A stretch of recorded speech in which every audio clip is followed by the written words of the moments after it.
Hey, what's up, everyone? As many of you know, there was a dark time for Star Wars EU in the late 80s and the very early 90s.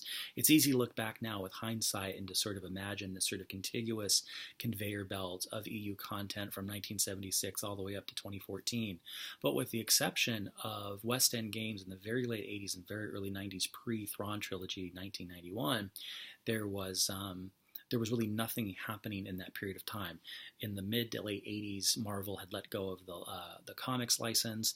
Droids and Ewoks were off the air. Kenner had stopped producing new figures. There was really nothing, again, unless you were a hardcore gamer. So for all intents and purposes, most Star Wars fans thought that that franchise was basically dead. You know, there was a 1987 convention in LA, sort of like the first major Star Wars convention of its kind, and that in some sense was basically a sort of a goodbye celebration for all intents and purposes. As far as the public knew, unless you were a hardcore gamer at a time when it was very difficult to know because there was no internet, right?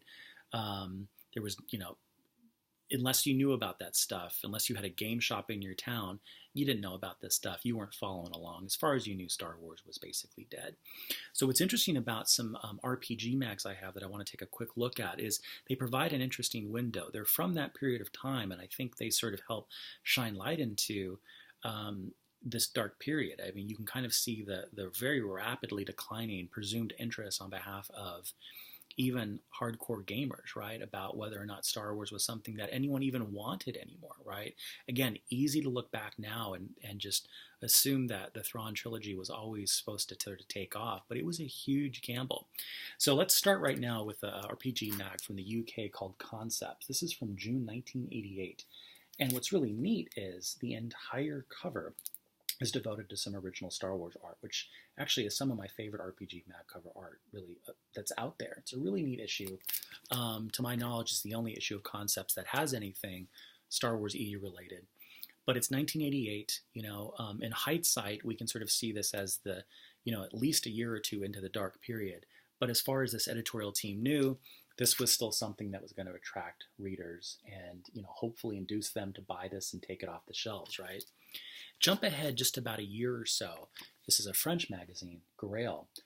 Star Wars is still there, if you see on the spine, and actually, fairly large size font right along, Dungeons and Dragons there. But, certainly an interesting cover, right? Certainly provocative.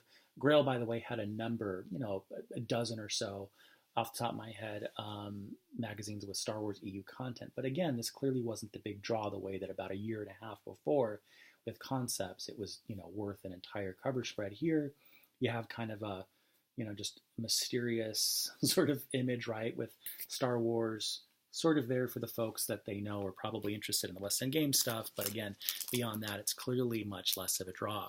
Well, jump ahead just a few more months. This is early, very early 1991. I've talked about this before. This is Gamesmaster International from the UK. I defy you to find Star Wars on this cover. As it happens, it's actually just below my finger here. And the funny thing is, all it basically says is that reviewed, among other things, the Star Wars Rebel sourcebook. What's interesting about that is that doesn't even fully reveal how much Star Wars EU content's in this particular issue. That's how little they thought it was going to sell, right? So, again, easy in hindsight to see 1991 as the beginning of this big explosion of EU interest, but a few months before the Thrawn trilogy even hits the shelves, the only thing keeping Star Wars going is role-playing games. And even as far as these role-playing game magazines are concerned, Star Wars isn't worth the attention it had been worth, even as late as 1988, right? We're talking February 1991 here, and they don't even go so far as to fully explain what Star Wars stuff is inside. So you can see boxes behind me. You can see magazine and comic boxes here. I'm still unpacking from a huge move. I'm excited, though, to get more of this stuff back out, to go back into my reviews of RPG mags with Star Wars EU content. In the meantime, be patient. I promise I'm going to get back to it.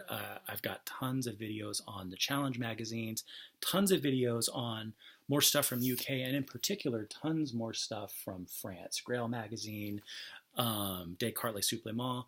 I'm trying to think what else we've got. Even some magazines from Spain that I'm looking forward to getting into. Spain, Portugal, and of course, eventually one day, the Swedish magazines, which I've written a bit about on the Star Wars on the expandeduniverse.com. But there's so much stuff to get into. There's at least about 150 RPG mags that we're ultimately going to be able to review together. So I'm really looking forward to diving back in.